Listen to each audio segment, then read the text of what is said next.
Before we begin, I want you to imagine something. Imagine being laughed at in front of hundreds of students. Imagine your dreams torn apart and thrown into the trash while everyone watches. Now imagine having the power to destroy the people who hurt you, but choosing not to.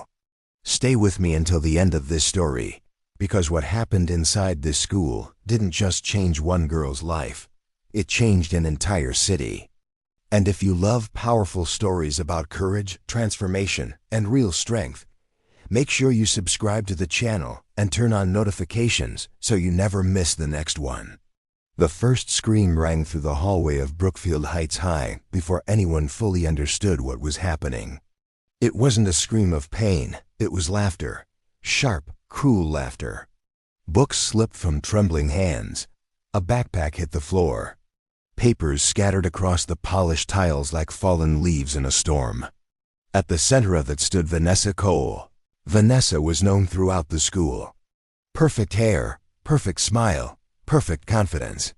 She moved through the corridors like she owned them, and in many ways, she did. Students laughed when she laughed. They stared when she stared. And when she targeted someone, no one dared step in. On the ground in front of her sat Mia Reynolds. Mia was everything Vanessa wasn't: quiet, thoughtful, always clutching a notebook to her chest. She preferred the art room over pep rallies, libraries over locker gossip. Most students barely noticed her. And that was exactly how she wanted it. What no one at Brookfield Heights knew was that Mia was the daughter of Governor Daniel Reynolds, one of the most influential men in the state. But Mia never mentioned it. She avoided it deliberately. She didn't want doors open for her because of her last name. She wanted to walk through them on her own. Vanessa bent down, picking up Mia's sketchbook from the floor. "Well, well," she said loudly, flipping through the pages. "What do we have here?" Her friends, Chloe, Brianna, and Sadie leaned in, already grinning. Inside the notebook were detailed charcoal drawings, colorful landscapes, and handwritten poetry tucked between the pages. Vanessa read one line aloud in a mocking tone. "A world where voices are gentle and hearts are brave," she snorted. "That's adorable." Laughter erupted around them. Mia's cheeks burned, but she stayed silent. "You really think anyone cares about this?" Vanessa continued. "You think your little poems are going to change the world?" She tore a page out slowly. The ripping sound felt louder than the laughter.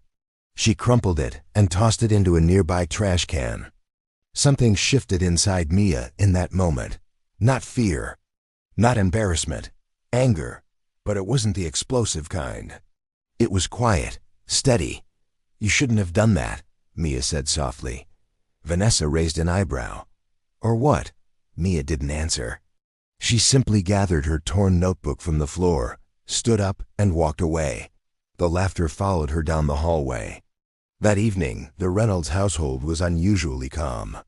The dining table was long and polished, the walls lined with framed photographs from campaign trails and community events.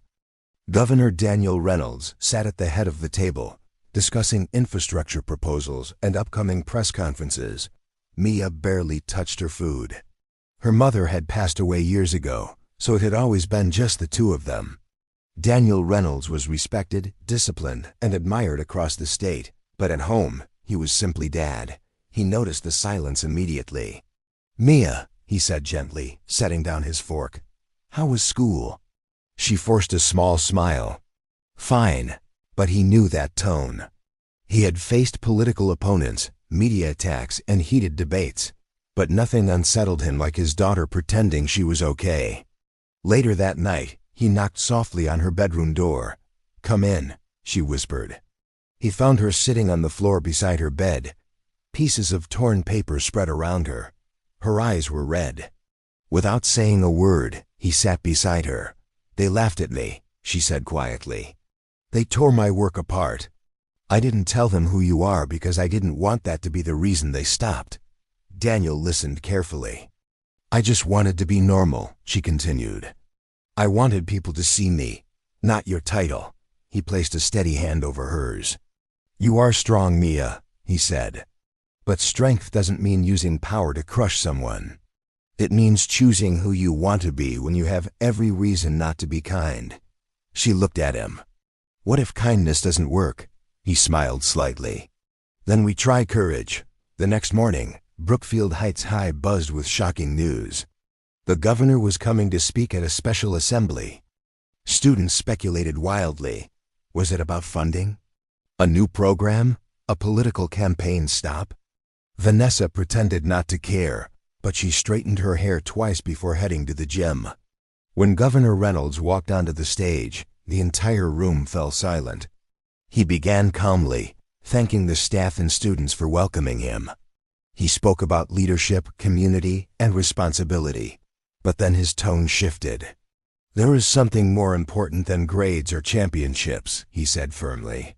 It is character, the word echoed. Bullying, he continued, does not begin with violence. It begins with small acts, whispers, jokes, humiliation disguised as entertainment. And when we ignore those small acts, they grow. The students exchanged uneasy glances. My daughter attends this school, he said. A ripple spread through the crowd. She told me what it feels like to be mocked for being different. To have her creativity torn apart for someone else's amusement. Vanessa's stomach dropped. Head slowly turned. Mia sat in the front row, heart pounding. I will not name names, the governor said calmly. Because this is not about punishment. It is about reflection. I want each of you to ask yourselves, what kind of person do you want to become? Someone who uses influence to harm, or someone who uses strength to protect? Silence filled the gym. True power, he concluded, is not found in fear. It is found in integrity. When the assembly ended, the hallways were quieter than they had ever been. Mia walked to her locker. No one laughed. No one whispered. Vanessa stood a few feet away, pale and unsettled. Later that afternoon, Vanessa approached Mia alone. I didn't know, she muttered. Mia closed her locker calmly. Would it have mattered? Vanessa hesitated. The honest answer was yes. She would never have targeted the governor's daughter. And that realization stunned more than the speech itself. You don't have to apologize because you're scared, Mia said softly. Just be better. Then she walked away. That moment planted something unexpected in Vanessa. Not fear, but shame. Over the next few weeks, subtle changes began to appear. Vanessa stopped laughing when others made cruel jokes. She didn't join in when someone new became a target.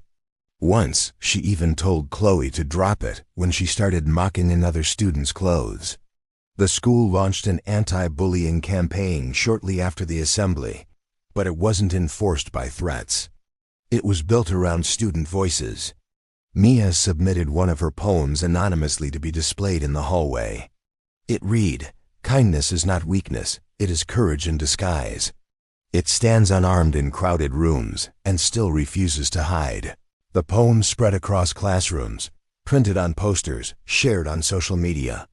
When students discovered Mia was the writer, their reaction wasn't mocking this time, it was admiration. Months passed, and the environment at Brookfield Heights slowly shifted. Not perfectly, not overnight, but noticeably. Vanessa approached Mia one afternoon near the art room. She held out a small wrapped package. Inside was a brand new leather-bound sketchbook. On the first page, Vanessa had written, "To Mia, thank you for showing me that real strength doesn't need to embarrass someone else." Mia looked up, surprised. "People can change," Vanessa said quietly. "If someone shows them how." Mia smiled, not triumphantly, not smugly, but gently. "I'm glad you did."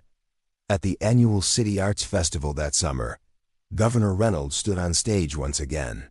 But this time, his voice carried pride of a different kind.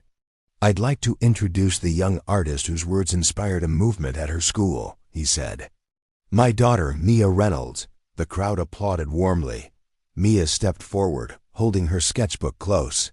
But instead of speaking about politics or power, she spoke about courage. "Being kind doesn't mean being quiet," she said into the microphone.